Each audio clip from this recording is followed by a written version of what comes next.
Good afternoon. My name is Lisa Powell, and I am the Outreach Director in NAMI, New Jersey, the Program Coordinator for ACT Now, the African American Community Together Now. Welcome to NAMI, New Jersey's Multicultural Conversations webinar series, proudly sponsored by AmeriGroup. For 20 years, AmeriGroup has been committed to the health of all New Jersey communities through strategic partnerships with the organizations like NAMI New Jersey. AmeriGroup is actively addressing social determinants in a conscious effort to minimize health disparities for underdeserved minority populations. NAMI New Jersey is committed to serving New Jersey's diverse communities. We represent interests of all people affected by mental health conditions, regardless of age, gender, race, or ethnicity, national origin, religion, disability, language, socioeconomic status, sexual orientation, or gender identity. With these conversations, we aim to bring more awareness on the relationship between mental health and culture. Trigger warnings. This is an emotional topic. This webinar discusses suicide, and some people might find it difficult to process. Please make sure to take care of yourself throughout this webinar and walk away if needed. If someone you know is having thoughts of suicide or hurting themselves, dial 911 in an emergency or call the National Suicide Lifeline at 1-800-273-TALK or 1-800-273-822, or message the crisis text at 741-741. Both programs provide free confidential support 24/7. It's okay to talk about suicide. Thoughts of giving up and suicide can be frightening. Not taking these kinds of thoughts seriously can be devastating outcomes. Suicide is the second leading cause of death for people ages 10 through 34, since suicide is the 10th leading cause of death in the US. We would now like to show some infographic charts about suicide rates in different races and ethnicities. As you can see, suicide is a public health problem and it does not discriminate. Today's topic is From Darkness to Hope, words of inspiration from suicide attempt survivors.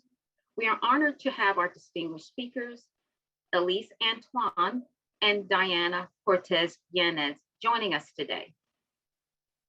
Elise Antoine holds a bachelor's and master's degree in social work and has been a social worker for 16 years. She is a life coach and the CEO of Legacy in the Making.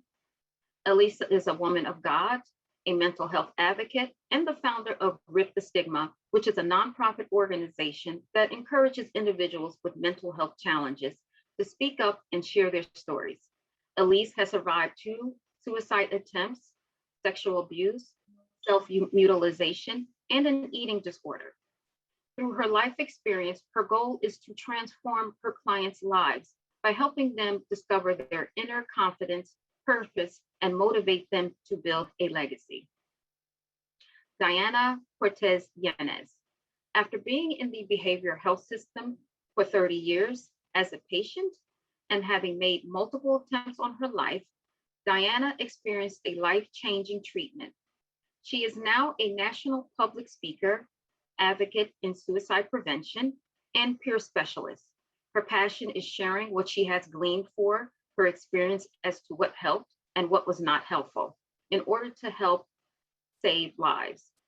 Diana has the opportunity to share her story internationally and in many different platforms, such as the White House, Facebook launch of suicide prevention features, to name a few. She continues to look for and accept more ways to help suicide prevention, such as this webinar, for sharing the specific details of her journey. Elise and Diana, we are grateful that you are here today. And Diana, please share your story and talk about the impact your culture had on you receiving help and speaking up about your suicidality. All right, thank you. It's good to be able to be here. I started in my early 20s. I started having suicidal ideation. And because of my culture, I had actually never heard of suicide, believe it or not. I didn't know anybody who had ever died by suicide or had even been affected. And that was directly because of my culture. Also, my family didn't know what to say to me once I did. Because once I got the feelings, I was scared about him. I didn't want to tell anybody, but I eventually told my parents, and they didn't know what to do about it because they, being Hispanic as well, had never addressed anything like that. Fortunately, they believed me and were able to take me to a medical doctor. They would never have taken me to a therapist because, according to my Hispanic background, people only go to therapists if they're crazy. So that's how my journey started. Okay. Diana, how did your family and loved ones respond to and react to your to support you? Yeah, like I was saying, they weren't able to do very much support because they themselves didn't have any knowledge. We'd never talked about it. I don't know if they'd ever heard about it. They might have in their life, but they never told us about it, their kids. So they weren't, their support I got was that they did feel bad that I was feeling bad and that they did take me to a medical doctor because they thought it was something physical that I had. And so that was the support I got from them. Okay. And if you did not receive the support or respond well, what was it that made you decide to get help? Well, it wasn't so much that I decided it. Unfortunately, I got to the point where the thoughts were so severe, I had my first attempt. And so once I woke up the next morning, I felt such shame and guilt, but still knew that I had to tell my parents because I thought maybe I'd even done some internal damage. And so I did go and I told my mom probably one of the hardest things I ever had to do. And at that time, they took me to the hospital. And that's where I started getting help, or at least started searching for help. Okay. Okay. How are you breaking the barriers now as you advocate for yourself and others in the Hispanic and Latinx communities? Well, what happened is that I eventually was able to find, because I was in the mental health system for over 30 years, not addressing I had never had a doctor or therapist address my suicidality.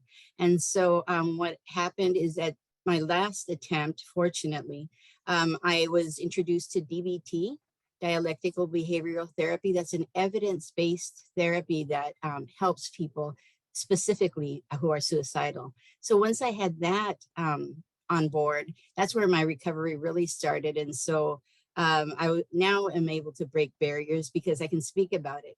I thought I'd never shared my story. Those were my darkest moments in my life, and I thought I'd want to forget about them. But now I actually talk about them, want to talk about them, and do it as much as possible because I know how important it is for, especially in my culture or in cultures that don't talk about suicide, how important it is for them to see somebody who has experienced that and who is willing to talk about it and who has survived it, because suicide is 100% preventable if we are able to address it. But if we never talk about it, then we can never get there. Okay. Thank you so much, Diana, for sharing your story. Elise, please share your story and talk about your religious journey and how that influenced you receiving help and speaking up about your suicidality. Well, just being a two-time suicide survivor, I was dealt with the situation where I had to eventually tell my family, and I'm really thankful that I was able to share that with my family. Being that I am Haitian American, there's a big stigma within the culture, and just being that I am a Christian, I felt that I was being judged and I didn't know how to share about being depressed and having anxiety, and having suicidal thoughts was something that I didn't know how to start the convo, how to really say what it was. I felt like if I said that I didn't want to be here anymore, I wanted to die, that they wouldn't understand what that meant. Like, you're a woman of faith, you go to church, you pray, and I just felt so much, I didn't want to be judged, and that was the part that really kept me silent. And I think that's what really kind of came out. It's like, after stuffing so much pain and so much hurt and hiding and living a double life, it actually just all spilled in one day, that time that the attempt happened. And that's actually when my family found out for the first time. And that Mhm. was the moment where we had a chance to really talk about what was going on with me. Mhm. Now, was your family or loved ones supportive? And how did they react when you told? Okay, my family was blindsided. They had no idea. And I think, like, I would have to say, like, I have to say I was acting, because I had to pretend to be happy, and that was very painful. So I hid that really, quote unquote, well. I didn't want to be a burden. Like, you feel like you're bothering your family, or you're feeling all these things that may not be true, and I didn't want to hurt them. So when they found out, they were just really taken back, and they were like, I thought everything was okay. And so it's within that, we had like a family meeting after, like, I was hospitalized, and after everything, that's when we had a chance. My family said something to me that really struck. They were like, my mom in particular, she said, Elise, I think you don't love yourself. Um, and when she said that, it had me think. I'm like, you know, do I love myself? So I had to really understand what that meant. And when she said that, it kind of like put a switch inside, and I felt like there was a lot of anger towards myself, and it allowed me to be open. One of the things that really helped my family to understand where I was coming from is we worked on a scale on 1 to 10 to find out how I was feeling. And that's how they were able to find some honesty. It's not that I was lying, I was covering, but you come off lying because you're trying to cover the truth, and then it becomes a lie. Okay. Now, do you see your faith community talking about working towards suicide prevention? And if not, how are you breaking the stigma in the religious environment? That's a very good question. I think in the faith community, suicide in particular is not discussed much. I feel like I'm breaking the barrier because I do speak like I am now. I share my story.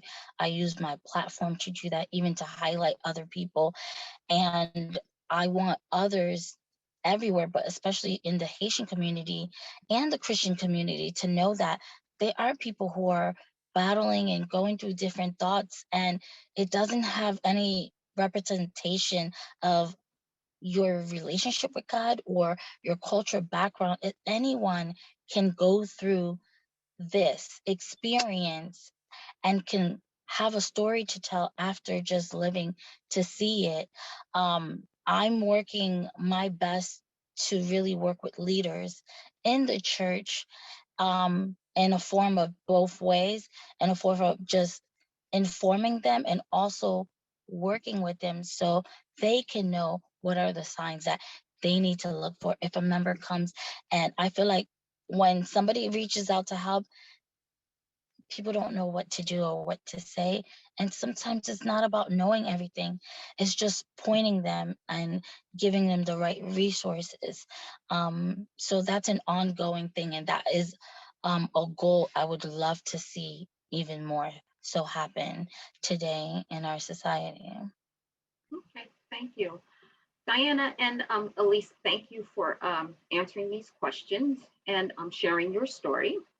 For the both of you, And both of you can chime in. Can you talk about self-forgiveness and acceptance from attempt, self-forgiveness of hurting yourself and others with your attempt? I can, and I'll let Elise talk about that first. I just wanted to mention really quickly about the religious part on my, from my Sure. viewpoint.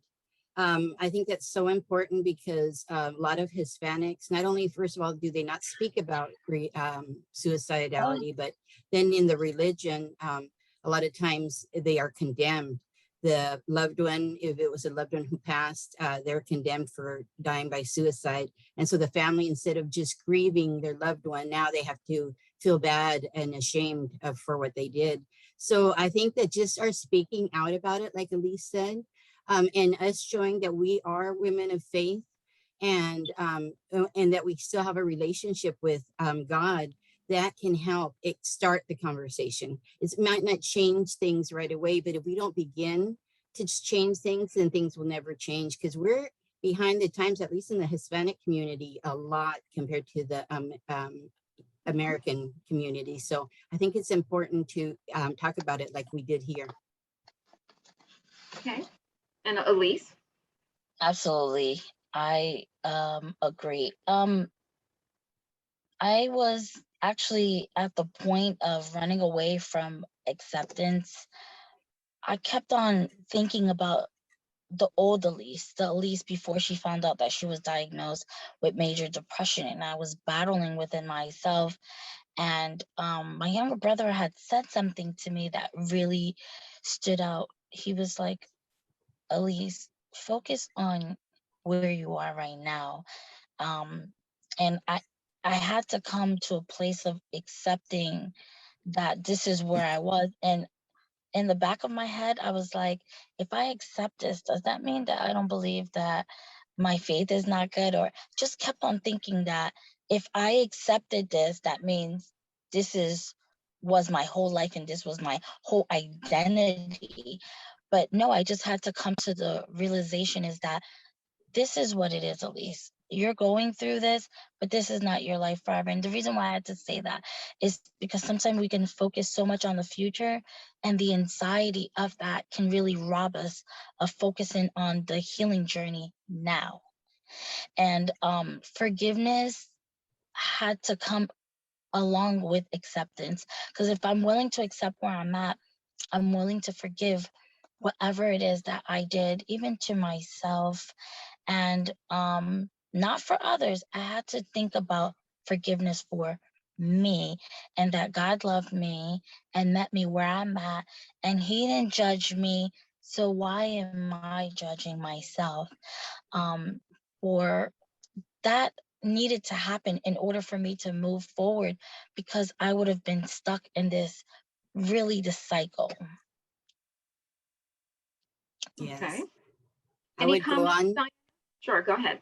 I'm sorry, I would go on to say, to add to that, for me, one of the things that I've had to do in my life in many ways, but even with my suicidality, has been to think of myself as a loved one, think of me as somebody else, somebody I was helping, because for some reason I don't have a lot of self-love, as Elise mentioned.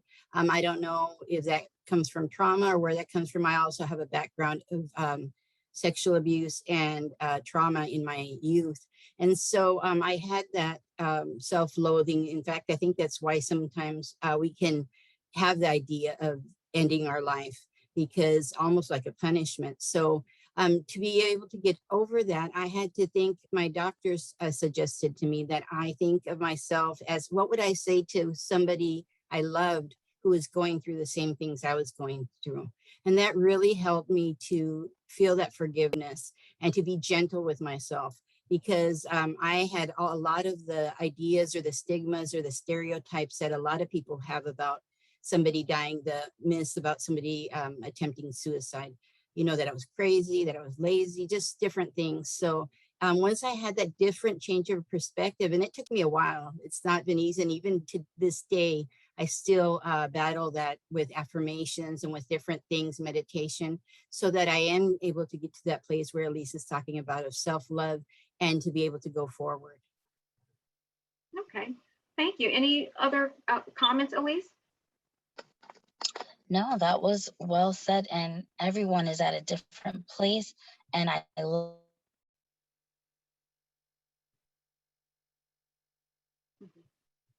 Oh, she froze. Yeah, yes, she did freeze. Oh, okay. like how Diana just open looking at someone else. Okay. Okay, one more for you. In realistic everyday journey to recovery, please mention how you still have ups and downs and normalizing this since mental illness and suicidality does not go away. What helps you not to go back to point out attempting suicide? Good question. When I first got help, I never thought I would be to a point where I didn't have suicide ideation, at least. I thought it would always be in the back of my mind. But fortunately, I did have some time that I wasn't suicidal. And so then I was like on cloud nine. I just wanted to tell everybody about this therapy and, help them get to that place. However, thank goodness my therapist shared with me that it is very common for somebody who has attempted or even had just ideation to have suicidal ideation or even the feelings of dying by suicide again in their life. It's on the statistics that will happen. I didn't believe it would, but it did eventually, because none of us can live our lives always happy all the time. Life is life, and we have to live it on its terms. So when those thoughts do come back now, and I get down, I don't go as slow as I used to, because I have the skills now that can, and I have a safety plan. So when I see myself going in that direction, I can already catch myself and do things that I have on the safety plan that can help me to not get there. And then if I do get in a crisis, an actual crisis, I also have support circle, and we already have a plan what to do. And so I fortunately never had to get to that place again, but I have had the feelings again. I want to make that clear, because sometimes people talk just about all the lovely recovery, which I am grateful for, but forget to express that you can also feel down again and what you can do about it. Mm-hmm. Thank you. Elise? I agree. I think that learning my triggers, that was really an important key for me, because you can be triggered and you can also have suicidal thoughts. What helps me in my journey of healing is therapy, my faith, doing affirmations. Like, it's not that things are just gonna gradually happen. I put work into it in order to really get to a place. I asked for help. Before, that was a really hard thing for me, and just the way I was raised, it was like I didn't know how to ask for help. Now, if I'm feeling like something is wrong, I say something, I ask friends, I ask family. I don't have to be in this journey by myself. So it really helps me seeing my therapist, going to church, praying, keeping that faith. And also anything that causes too much stress, either with people or situations, I don't entertain it, because too much stress is a very big trigger. That could trigger anybody, right? So I have to know that too much stress is not good for my mental health. That was the hardest thing to understand, because you're surrounded by stress. But that's just the way it is.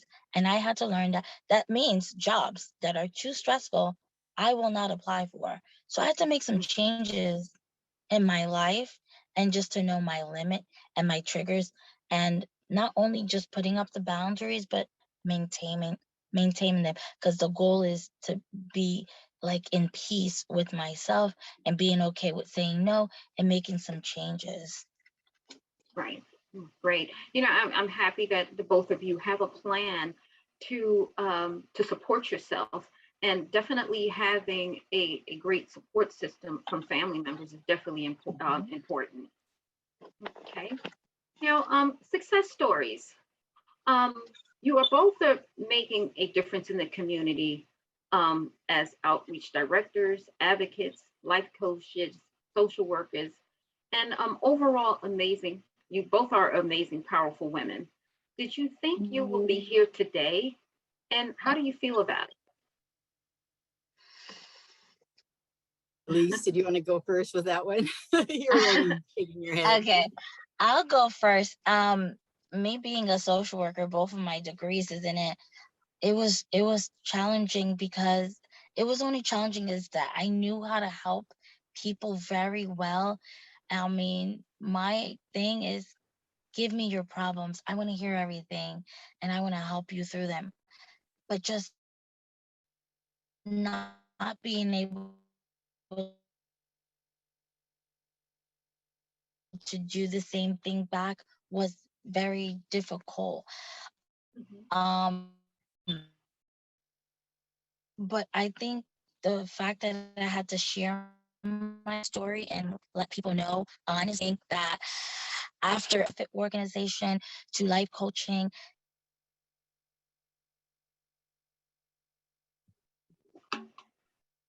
and be comfortable with sharing my story, I'll keep this to myself. Organization, how do you help without actually telling people where you came from or the reason why? So my why, I had to share that. And it actually helped when the first time I shared my story. And am I freezing? Can everybody hear me? Yeah, you're good now, but you can't have frozen a couple times. Oh, I'm so sorry, guys. I mean, Okay. whatever's best. But yeah, that within itself, I would have never thought that I would be at this point, like really advocating for mental health and others that look like me, that's been through things in different cultures, and I'm really proud. And that's one thing I want to always remind any individual going through your mental health challenges, your story, whatever it is.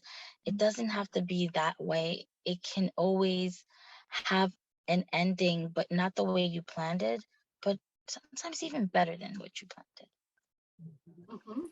Diane. Definitely. I definitely agree with that, Elise. I feel like, no, I never ever thought. In fact, I tell one of the funny things we say in my family is that people used to tell me to be quiet all the time because I was a little talker. And now I tell them now they pay me to talk. So that works out pretty good. But the reason why I'm so happy is because the things that I have gone through, it hasn't been easy. And it hasn't been easy to get the help that I've needed to the unfortunately, the healthcare system is broken. And so many times when you go in there with this specific diagnosis, you know, what being suicidal, it is hard. I've gone through a lot of different attempts at not only on my life, but once I've gone in the hospital, different situations that have happened there and not gotten help. So that alone has been really hurtful. It gets you to the point where you're hopeless, and then that's where the suicidality comes in. So one of my endeavors now is to help. I speak a lot to systems, to hospitals, because I'd like there to be a change in that regard, so that once a person has spoken to somebody and reached out, that they're actually able to get help once they are reaching out and wanting help. Because, you know, we try to help them stay alive. And then once they're alive, what happens from there? It's so important that they be supported in every way possible so that they can be successful. So I didn't think I went through all that. And in 30 years, you know, I gave up a couple of times, but fortunately not completely, so that I was able to then learn skills to keep myself alive. And not only that, connections that actually helped me to thrive. And so to be able to tell my story, I learned how to do that, and have been given just the privilege of platforms in which to do that. So I didn't expect it, but I'm very grateful. Okay. Well, thank you. Um, a question for both of you. What advice would you give someone if they told you that they were suicidal? Okay, well, I'll go ahead since Elise isn't back on yet. I would say that I would first of all thank them for being honest and open, because that's really hard sometimes. And then let them know that there is help out there, that they don't have to do this alone. And that there's these evidence-based therapies, which means evidence-based means that they are proven to work for specific suicidality. So I would let them know that there's that, and that, you know, it's kind of like a storm. It's going to pass. It feels horrible while you're going through it, more like a hurricane, but that there is help out there to keep you alive, and to you can actually get to the point where you're happy again in your life. Okay. I guess well, Elise will be she'll be calling in, but Okay. when she comes back on, I'll ask her the same question. Um, Diana, what positive trends do you see in our society that are going in the right direction to lower the suicide rate? I at first I think it would have to be the fact that we're talking about it, talking and talking and talking. People don't think that that's important, but really is, because as I mentioned at the beginning of my story, I didn't know about it. So if you don't even know about it and you have those feelings, it's so confusing, and that alone can lead you to attempt. So I think the fact that we're speaking about it now, there's so much information out there. There's a lot of groups, organizations that are helping with that. I love that. And then right now, a good thing too is that they are educating the professionals on suicidality specifically. So that helps everybody. You know, it'll help there be less suicides. Okay.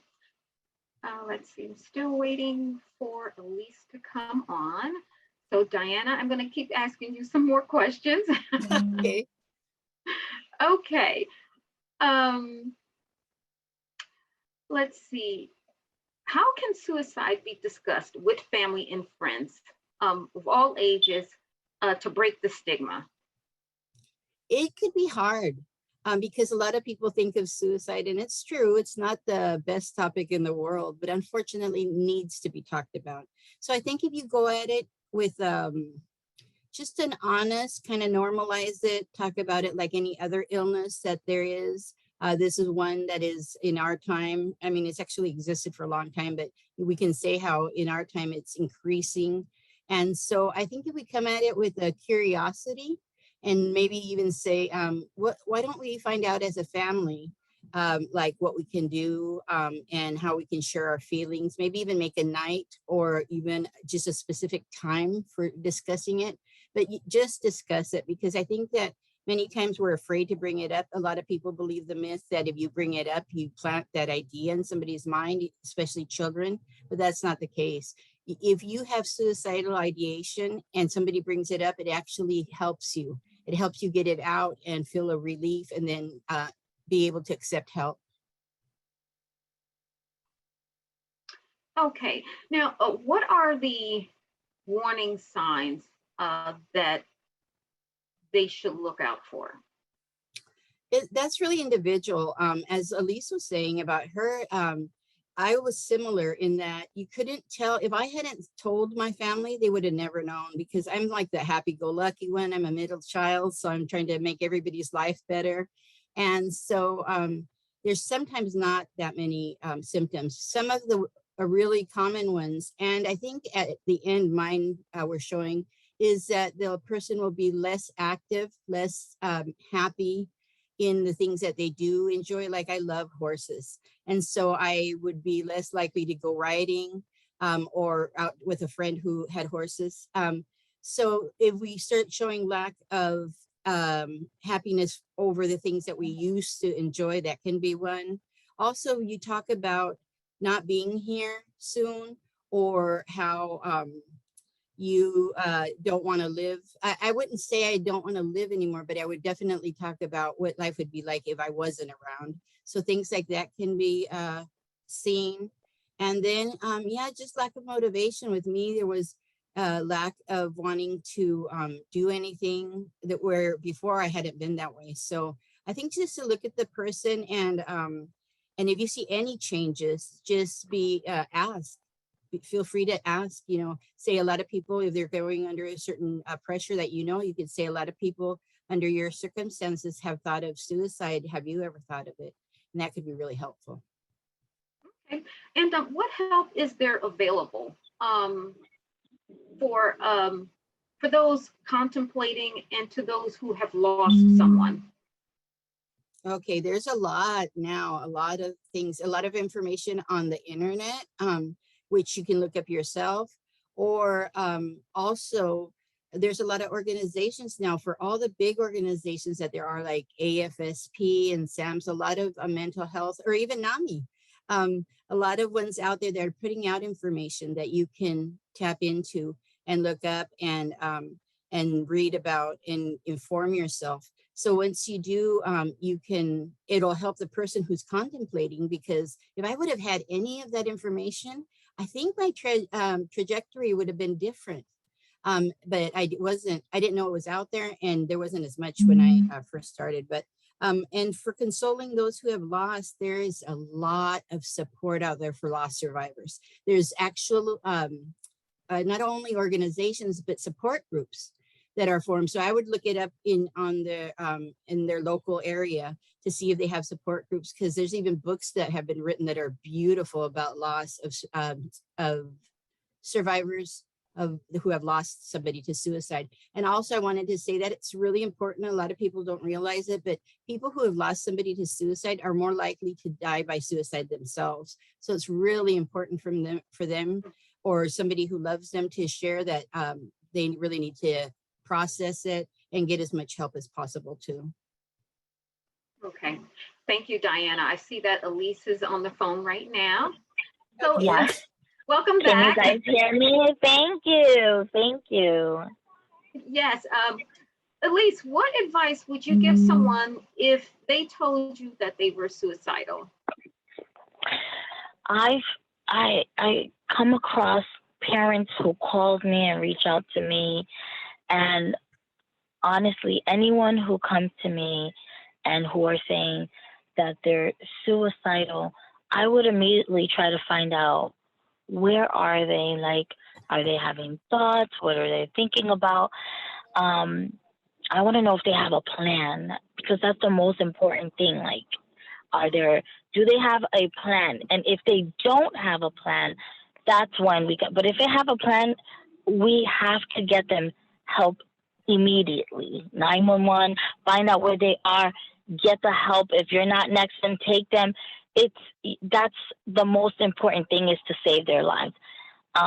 If they don't have a plan, that is when, like, the number one thing I usually give out is the National Suicide Hotline, and also the Christ text line, where some don't feel comfortable speaking to someone, they rather text. I don't judge, I listen. Another key thing is to listen to see what is it. It's not about probing and asking why would you want to, and all this other stuff. Let them explain to you exactly how they feel. I had someone ask me, why did I want to do something? And my answer was very simple, because I wanted to die. And that was a period after that.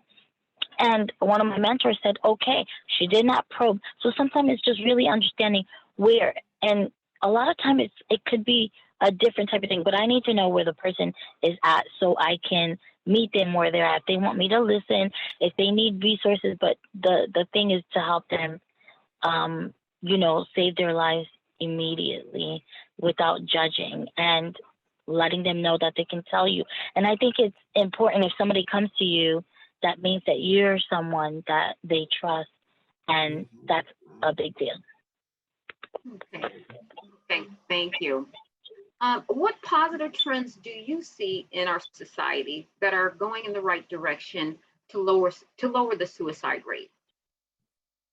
You know what? I've noticed that people, they're more normalizing therapy, that it's okay that you can sit and talk to someone about whatever that you're feeling, and men and women. And I really like that. I like that they have platforms and showing that it's okay.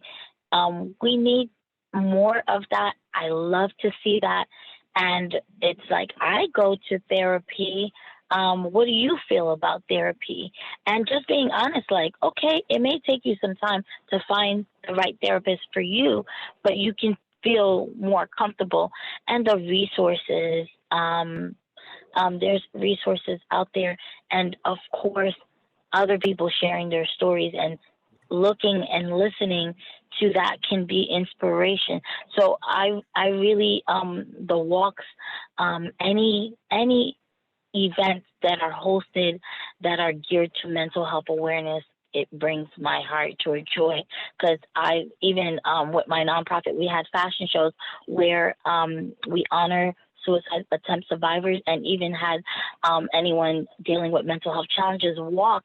And I had people say that they sat and watched the fashion shows and felt inspired. So just doing events and bringing people together to educate them and also let them know and normalize that it's okay has been something I really enjoy seeing.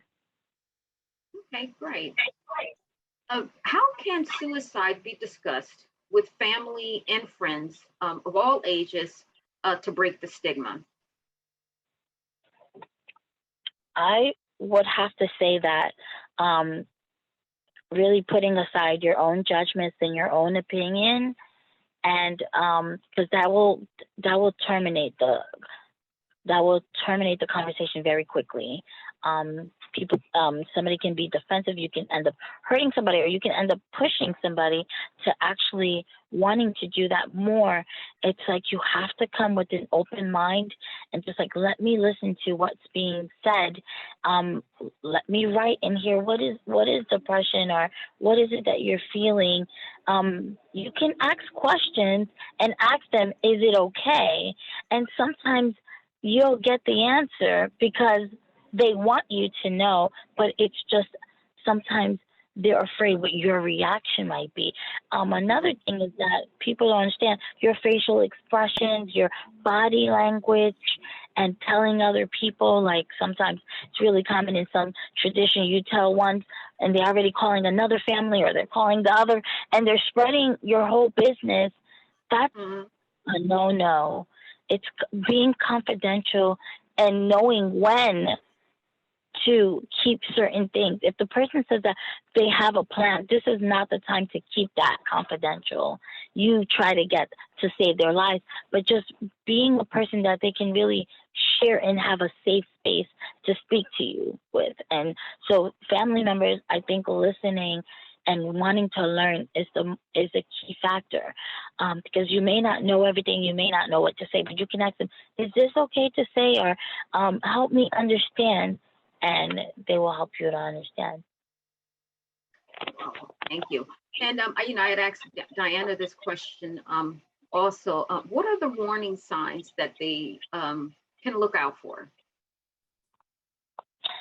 Warning signs, it could be a bit tricky, but I always go by, changes in the routine.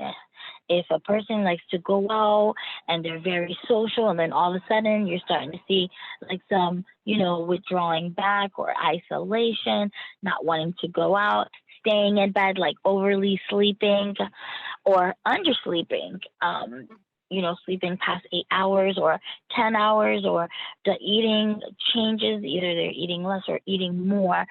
This is the time where you shouldn't be like, oh, no, let me not just ask questions, because you may not know what's going on. And also just leaving that open space, like if you're ever going through anything, if you're ever feeling anything, please feel free to share anything you want to. Saying that statement really might break some of the ice.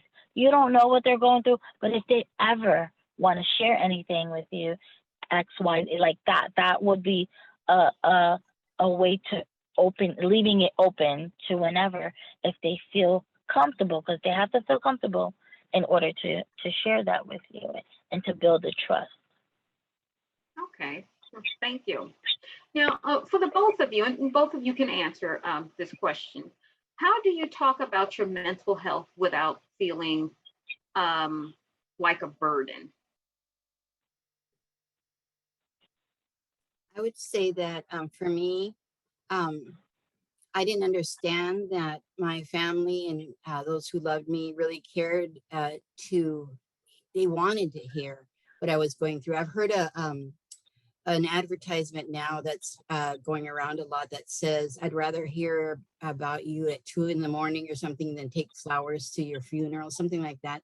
But that's actually how family members feel. They want to hear. So for me, that would have been really helpful to know. So I think that now, if we speak about that and remind people who are going through it that they're not a burden, that they can share what they're going through, and maybe not expect their loved ones to have the solution, because they're not trained in it and they might not know.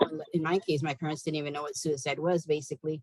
But that they can help you, they can support you while you find the people that can help you, and maybe they can help you find that person, the therapist or the therapy, or go to the hospital. So I think that it's important to just always put that out there, that sharing how you're feeling isn't a burden to anybody, and especially not to your loved ones.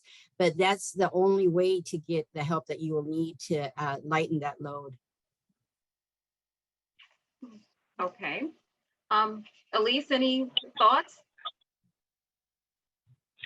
Lisa, you have to repeat that question again. Okay, sure. How do you talk about your mental health without feeling like a burden? I try not to think about what others are going to say, because I think that's a very, like, a pressure of what is everybody going to think about my situation. One thing that helps me is that I say to myself is, when I share my story or when I do this, it's not for me, but it's to help someone else. I really want to help. And because I keep telling myself that, it really helps me to really focus. I said, if it's one person that gets the message, then my job is done. So what helps me is not focusing on what others are going to think. It's just who it can help. Whether it's family, it's people in the church, it's anyone that I can really help. And just in the beginning, I had to do a lot of practicing. What does that mean? Is just, practicing in front of the mirror and sharing my story and feeling a little bit more confident and comfortable, because there are parts that you can feel like very uneasy. The more you do it, the more you share, the better it gets. But really focusing on telling the story the way I want to, and not so of the pressure of what everybody else is looking for. Okay, thank you. You're One more welcome. question. I have another question for the both of you. How do you advocate and tell your stories without triggering yourself? You want to answer that first, Elise? Okay. Since, like I had said before, it's important to know your triggers. So the fact that I know my triggers, it's one thing. I try not to go into great graphic details, and knowing that it's okay to share what I'm comfortable sharing, and telling myself that. I think that is important for me to just keep in mind that, and it all depends on how you feel, but I share what I'm comfortable sharing, and that really helps for me not to really and if I ever want to go into another layer, then I, Elise, will be like, okay, I'm ready to go into, but without feeling pressure. Pressure is another trigger, and I don't want to feel pressured doing anything I don't want to do. So, having that positive self-talk and being okay with that really helps me not to really put myself in a very uncomfortable situation. Mm-hmm. Diana? Yeah, and I'd like to share a little story about that. When I first started telling my story, oh, I was so motivated because I'd been validated by these professionals saying, you know, how important it was for me to share my story and how much I could help and save lives. But one of my first ones was an interview. And the woman who was interviewing me had never interviewed somebody on that subject, on suicide. And she was a television interviewer, and she got into the most graphic details of my situation and things that I wasn't ready to share. I was, you know, just brand new sharing my story. I think that was my second or third at the most time I'd said it. And I knew it was on film, and I didn't feel the self-confidence enough to say, you know, I'm not comfortable sharing that part. Let's go to another question. But I ended up sharing everything that she was asking about. By the time I was done, I was shaking. I felt so violated. I said, never again, because I knew it was on film even, so it was going to last forever. But that was just what happened there was just non-preparation. It was, I hadn't been told. I hadn't thought about what I would say if in the future somebody asked me something I wasn't comfortable with. So obviously I stayed doing it, and I'm very happy I did. But you do have to be really careful. You have to remind yourself that you are in control of what you're going to share and what you're not. So now I share mostly what's helpful, and not, I stay out of the parts that really aren't that important in suicide prevention. Okay, thank you. Great, ladies. Okay, now we're going to check on the chat. And there's some questions in the chat for you ladies. Okay, there's one question that came in. Let's see. What made you be a peer supporter? And this is directed to Diana and Elise. Oh, okay. For me, I became a peer support because I had all the qualifications, and my mentor actually suggested it for me. I thought I could really help individuals in the system by not so much telling my story, but more of showing that I was now working in the system where I could help others. I had felt the familiarity. They understand, and that's why they brought peer support in, because they understand that somebody who has gone through it is going to be really helpful on the team. I had to get out of it, or I don't work with it anymore, even though I'm still a peer support, because I was working with individuals, which was really wonderful and helpful, but I really am guiding my most of my speaking to the system to be able to help at a higher level so that I can affect more people. But I think peer support is very important. Okay. And Elise, would you like to chime in on that? Yeah, I think that I thought about there's other individuals that went through the same thing, and if I can share my story to help in any way, then that's what I wanted to do. I wanted to help. It can be a very dark place, and just knowing that I didn't have all the resources and help in the beginning, and I want to be that for someone if they can skip a few steps and have that. So it's really just really wanting to help, and sometimes someone needs to see what it looks like and to just be like, okay, I understand that, and I can feel comfortable to share that. It's really to help and to continue to help as well. Okay, great. Another question, how do you think we can educate schools in order to normalize the conversation about suicide and mental health? Diana or Elise, you can address that. Both you can address. You want to address it first, Elise? Yeah, I think honestly, and this is my honest opinion, I think schools should make it really mandatory to just start having that part of either someone coming into talking about that, especially, September is suicide prevention month, whenever there's like mental health awareness month, I think that they need to incorporate it in their curriculums. And to really do that, I feel like I work at a school and I feel like it's not enough. It's not enough, and they need to do much more. I really feel like they need to be more bill signed. They need to incorporate that in the curriculum. They need to be more budgets faced with mental health education within the schools and colleges, because everyone needs to be on the same page, including professors, staff, and students. Yeah, I agree. I would just add to that, if they even brought in like brochures, any kind of suicide information, and have it available. Because I remember when I was in school, they had a counselor, but I didn't even know what that counselor was for. And I've had a friend who was in college and she was having some mental health, and they didn't have a very good mental health place to look for when she needed help.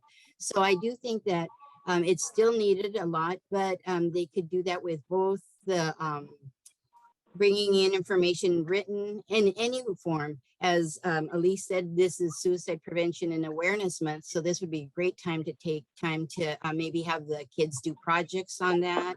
And then bringing people in has been tremendous. I've heard of lots and lots of schools that have benefited from bringing somebody in with lived experience, because there's nothing like seeing the actual person who's gone through that, not just hearing the statistics or reading about it, but actually hearing somebody's story humanizes it. Okay, great. Okay, I do have a question for Diana. Diana, in your experience, what would you say to a mother whose daughter tried to commit suicide, and what would you tell the daughter? Okay, that's really tricky and really hard, especially because the mother has all her feelings. I felt that way about my mom. I could tell she had all her feelings and thoughts about suicide. But I would say that it's really important to take into account the child or the person's that is actually going through it feelings, and try to comfort and take care of them first. And then you'll have time to take care of your own feelings and emotions around it. But in the beginning, it's important to let them know that you're not upset, that you're happy that they told you, that you're going to do everything that you can to get them help, that there is help out there, that you're glad they told you, because now together you can find help. And it might take a long while. It takes a long while for medication to work, if that's what you end up having help you too. And so, but that you're going to be there to support them, because that's basically what a person who's going through that is looking for. Is looking for somebody to help them if they do survive. Obviously, they've thought that taking their life was the best solution, but since they're here, to say, that no, that isn't the best solution, that you can be there, and they are assured, not bringing any shame to them, not questioning, like, how could you do that? Or not at all. And you can even be honest with them and say, this is really, I have a lot of feelings around this because you're my child and I love you. But that doesn't mean you did anything wrong. That means that you need help like any other illness. And we're going to get that for you. Okay, thank you. Okay, we have a comment and a question. Okay, in my own story, when I was depressed years ago, I would always say, I don't like life, now I love life. Please share a few of the things that were most frustrating for you about life in the past, and what is most pleasing and wonderful to you about life now. Elise, did you want to address that first? Okay, I would have to say that I was really torn with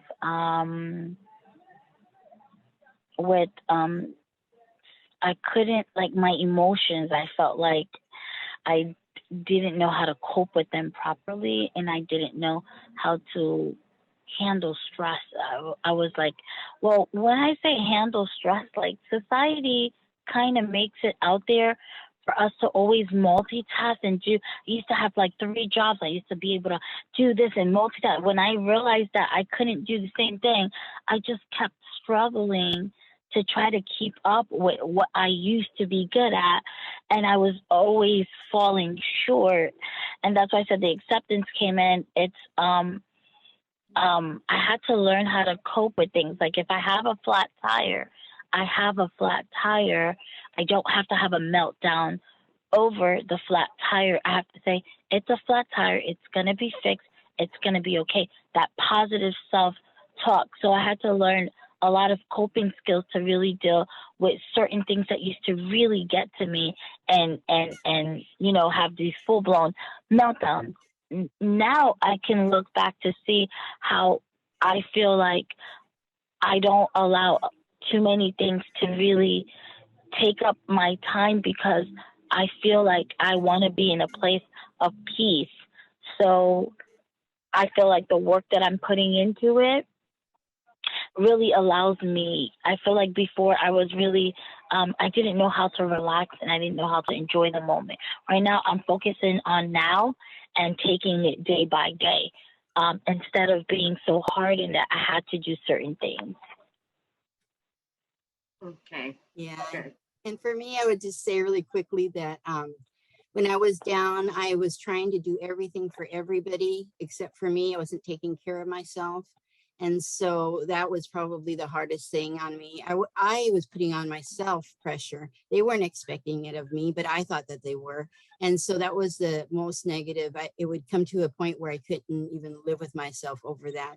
And now I'm realizing that I have limits, and you know what? That's okay. Like Elise said, where we at, and we're still, it's okay. It's okay. We're still wonderful people, no matter what our limits are. And so that gives me up in the morning that there's good and bad every day. Okay, thank you. Okay, we have one more in the chat, comment and a question. They want to stress that you both are great presenters, and descendants of Taino culture who lived in Spanish-speaking Caribbean considered suicide a way to fight oppression from the Spanish conquistadors. If a client may justify his or her suicidal feelings based on this historical fact, how would you help this client to realize the difference between those first inhabitants and our Latino American clients here and now? Wow. I've actually never heard that that idea from somebody who's suicidal, but I've heard of something similar. I've heard people say, Native Americans say that sometimes, some, not all, that suicide is like a rite of passage sometimes. And so I've heard different people express like some kind of positivity or good of suicide. And what I'd have to say to that, because I kind of battled between that. I've also lost friends to suicide who were suffering a lot before they died. And so it was really hard for me to come to terms as far as now they're at peace and they were suffering when they were here. So how am I trying to prevent that? Well, what I came to the conclusion is that if the reason that you're dying is something like they were believing that they were doing something good, well, then that's up to them. But I would say to them is if you're dying because you can't stand the pain anymore, you're going through some really hard times here on earth, there are ways to help. There are ways to live this life. I personally believe that we're here for a reason, and it would be good to live out that reason and then go when we are meant to go. But if they don't have that same belief, then at least I would say that if they could be first try all the things that are making them feel like they want to take their lives, if they could try to find help for that, then see if that's really true that they believe that suicide is a good option. Okay, thank you. Okay, unfortunately, we're running behind schedule, and they all were great questions, and definitely the comments were great. Diana, Elise, I want to thank you so much for joining us and sharing with us this valuable information. What should the attendees take away from this discussion? Elise? I want the attendees to take away from this is that where you think you are doesn't mean you're where you will end up being. And there is some light that may come in your darkest moments. I call them storms. And what I want you to remember is sometimes the way you were able to get out of your last storm will be some of the same tools you'll use to get out your next storm. You're not alone. Obviously, we shared that, but also it's okay with whatever you're feeling, and it's okay to ask for help and to really share, because the goal is to save your life at the end of the day.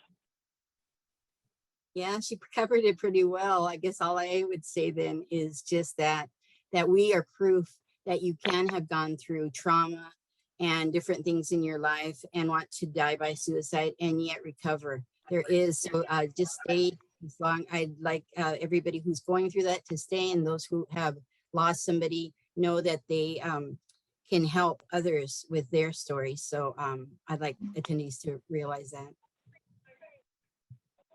Okay, thank you. Okay, well, as a reminder, it would be appreciated if you could complete the survey at the end of this webinar so that we can incorporate your feedback for future webinars. We would also like to thank our sponsors, Amera Group, for partnering with us so that we can have these conversations. Thank you, Diana and Elise, for sharing this hour with us here today. And thank you to everyone who has joined us today. And to end this conversation, there is hope. Take care of yourself and don't suffer in silence. NAMI New Jersey is here with you, or is with you. And this concludes our webinar. Thank you, be well and be safe. Bye.